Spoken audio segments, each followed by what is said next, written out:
Thank you. Thank you, Senator Martinez. Muchas gracias por esta oportunidad de estar con ustedes en el día de hoy. Se lo agradezco. Muchas gracias al senador por vender el libro. Thank you for Senator Martinez for showing my book, which is available at Amazon for $16.99. Thank you. I appreciate that very much. Quiero dar unas palabras en español brevemente antes de empezar el discurso, por darle las gracias, primero por venir a la Florida y tener su conferencia aquí de NALEO. Hace 5 años que NALEO vino acá al centro de la Florida, yo creo que en este mismo sitio, y los unimos para hablar los temas de aquel entonces. En pocos momentos voy a hablar también sobre dónde estamos hoy, y me sorprende, pero desafortunadamente nos encontramos que la mayoría de los temas que eran tema en aquel entonces siguen siendo tema en el día de hoy. Que ninguno de los temas que existían en esa conferencia se han resuelto al nivel federal. Y vamos a discutir eso en unos momentos, pero quería reconocerlos a todos ustedes y darles las gracias por escoger la Florida para esta conferencia.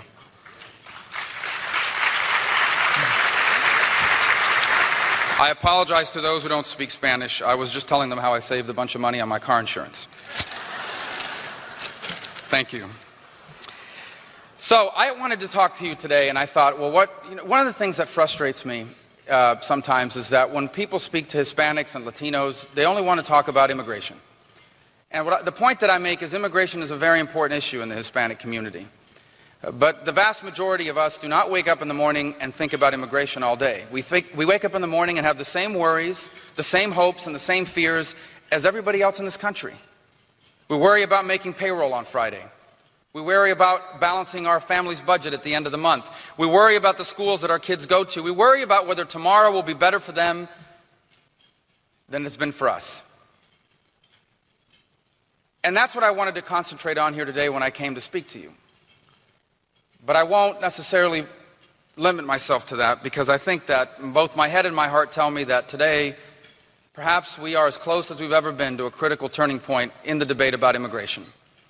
And so I've abandoned my hopes of only talking about the economy and jobs, as important as that may be, for one moment and one day, in the hopes of speaking frankly to you about the issue of immigration, what I've learned in my year and a half in the Senate, and what I hope can happen moving forward. The first thing I learned when I got to the Senate is no one wanted to talk to me about it. There were too many scars, too much pain. Too many people had been beat up by what had happened 4 or 5 years before. I'd try to raise the issue and people would say, look, I just don't want to go there again. I tried that 5 years ago. I tried that 3 years ago, and all I got was grief. That's the impression I got when I walked into the Senate. And I want you to know it wasn't just Republicans. It was senators who had been burned by the way this issue was discussed and approached, and just really didn't want to talk about it anymore. That's what I first learned. The second thing I've come to realize is how truly complicated this issue has become. This is not a simple issue. Both sides like to talk about this issue like it's an easy yes or no answer. It's much more complicated than that. And those of us involved in the debate need to start to recognize that openly, that both sides of it raise valid points. The people who are against illegal immigration and make that the core of their argument view it as only a law and order issue, but we know it's much more than that. Yes, it is a law and order issue, but it's also a human issue. These are real people. These are human beings who have children and hopes and dreams. These are people that are doing what virtually any of us would do if our children were hungry, if their countries were dangerous, if they had no hope for their future.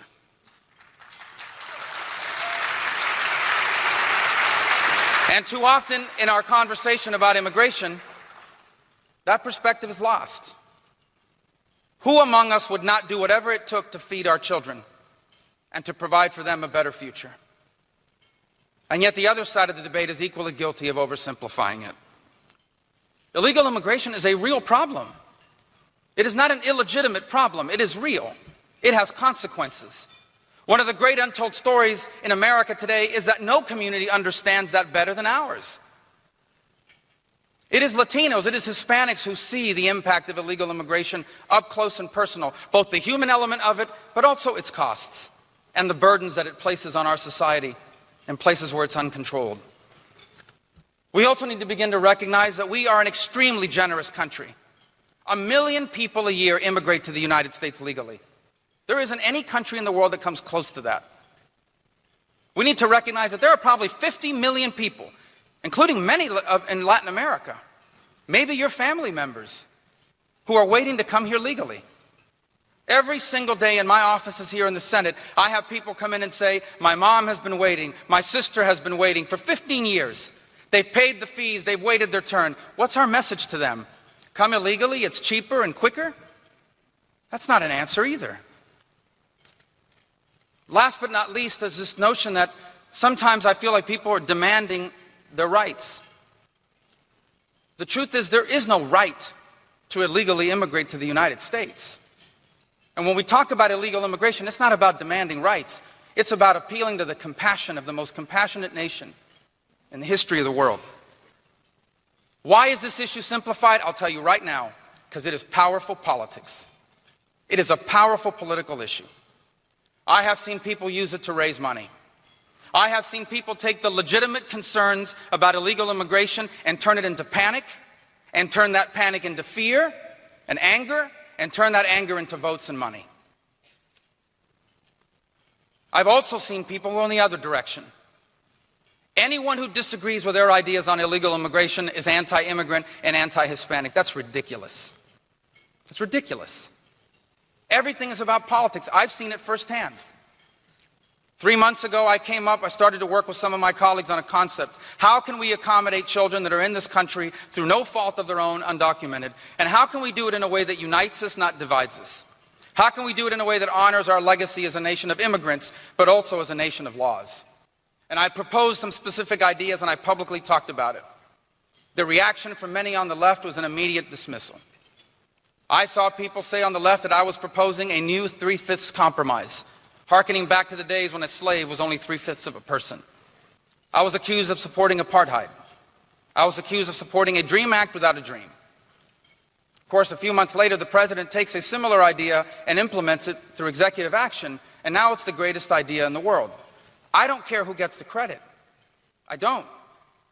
But it exposes the fact that this issue is all about politics for some people. Not just Democrats, Republicans too. The proof is, after actions last week, all the questions are about what a brilliant tactical move it is. Not from you, but from the people who cover politics. All they want to talk about is, well, what does this mean for the election? What does this mean politically? Wasn't this a brilliant political tactic? I guess if this is what this issue is about to you, then maybe it was. But I wasn't looking for a talking point. I wasn't looking to influence the election in November. I was looking to help these kids that I've met. These aren't kids I've read about in the newspaper. These are people that I have met who came here when they were 5, who didn't even know they were undocumented until they applied to go to college, who are the valedictorians of their school, who want to be molecular biologists, who got accepted to an Ivy League school, and we're going to deport them in a country that needs more molecular biologists. That's what it was about for me. That's still what it's about for me. And only if it's about that will this ever get solved. As long as this issue of immigration is a political ping pong that each side uses to win elections and influence votes, I'm telling you, it won't get solved. Because there are too many people that have concluded that this issue unresolved is more powerful. They want it to stay unresolved. It's easier to influence elections. It's easier to use to raise money. The only way to solve it is a balanced approach that recognizes that this is complicated. And I think the way you have to do it is you have to approach it, number one, by understanding that we have to win the confidence of the American people back. The confidence that we're serious about discouraging illegal immigration in the future. And that's why enforcement processes are important as part of any reform.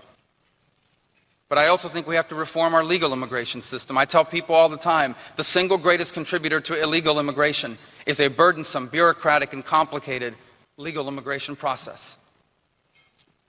There are millions of people in this country that would go back home if they thought they could come back next year again to work in their seasonal jobs. And I know of no one that wouldn't rather immigrate legally if they could afford it. There are some people that are out of status through no fault of their own. Someone told them they were an immigration lawyer, and they gave the guy a $5,000 check. And the guy vanished.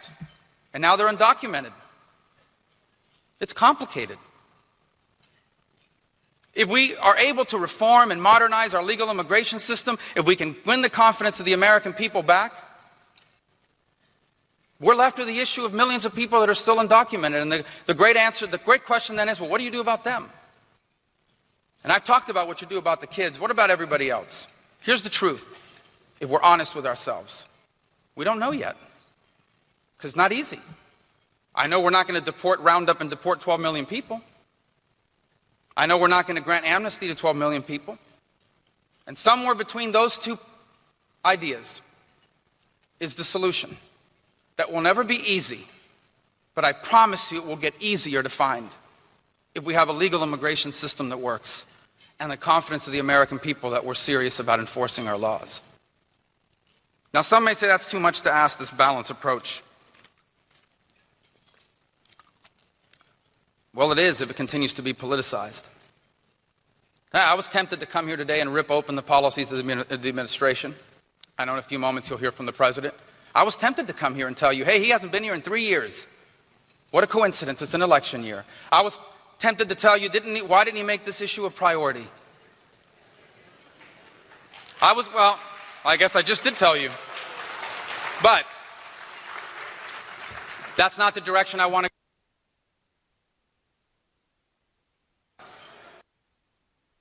If that's what I came here to talk to you about, then I would be doing the exact same thing that I just criticized. The exact same thing that I just criticized. So is it possible for us to reach that point? Let me close by telling you why I think we should, and we must. I really rely on a story I recently learned of. I didn't know this story before. I recently learned of it. It's the story of an elderly man who came to the U.S. legally and then decided to go back to his country because he was a little discouraged by the way things were here, and he decided to go back to his country again. And then after a few years there, things weren't going well, and he decided to come back. Now, I don't know this for sure, but when he came back to the United States, I think he thought that since he had come in legally once before, he was still able to re-enter, but he was wrong. I think he just didn't realize, I don't know this for sure, but I think he didn't realize that if you leave for a year, your immigrant visa expires and you have to renew it. So he's an elderly man and he was disabled. He didn't speak any English. And he gets to the United States and immediately he's detained and questioned. And he's told he has to appear in court where he's ordered deported. I just think to myself, elderly, disabled, don't speak the language, confronting American jurisprudence, he must have been panicked. But somehow along the way, because of the conditions in his country and all kinds of other factors at the time, the U.S. said, you know, you don't have a legal right to be here, but we're going to let you stay. Because your case, your story tugs at our heart and at our legacy as a nation of immigrants. This story matters a lot to me because years later, that man was so grateful to this country that he would spend hours with his grandson talking about how extraordinary America was. What a special country it was. And today his grandson serves in the U.S. Senate and stands before you here today. Knowing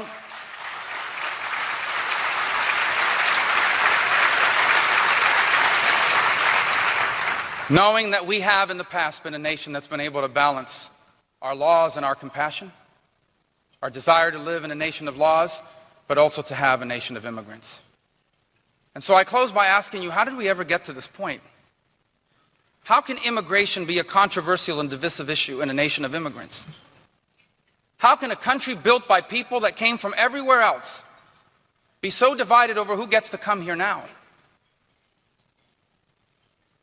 And maybe the best way to begin to confront it is to remind ourselves of who we are and how tightly wound it is into the essence of our greatness. The Statue of Liberty is often seen as a symbol of immigration. That's not why it was built. Statue of Liberty was not built as a symbol of immigration. It was built as an ode to the Republicanism, not Republican Party. Although some people claim, but I'm kidding. But the reason why it became a symbol of immigration is because immigrants from Europe, when they would come into Ellis Island, would sail right past it. And the first thing they would see about America was that statue. And in the turn of the last century, There was a poem that was written and inscribed onto a plaque there that I think reminds us of who we were, of what makes us different, and of who we must remain. And when I read those words, I'm reminded of the journey my own parents took, of people who were desperate to provide their children life better than theirs, of making sure that every opportunity they did not have would live in the lives of their children and grandchildren. This sentiment exists among people all over the world, but only here in our country has that dream become reality time and time again. And so let us remind ourselves once again of the words of that poem, which call to us and say and to answer the simple question of what do we love more? Do we love our parties more than our country? Do we care about the next election more than we do about the future? Are we still that beacon of hope to the world? Are we still the country our parents found when they came here? Or will our children inherit a different one, one more like the rest of the world? Are we still the nation that believed in these words? Keep ancient lands, your storied pomp, cries she with silent lips. Give me your tired, your poor, your huddled masses yearning to breathe free. The wretched refuse of your teeming shores, send these, the homeless, the tempest-tossed, send these to me. I lift my lamp beside the golden door. Thank you.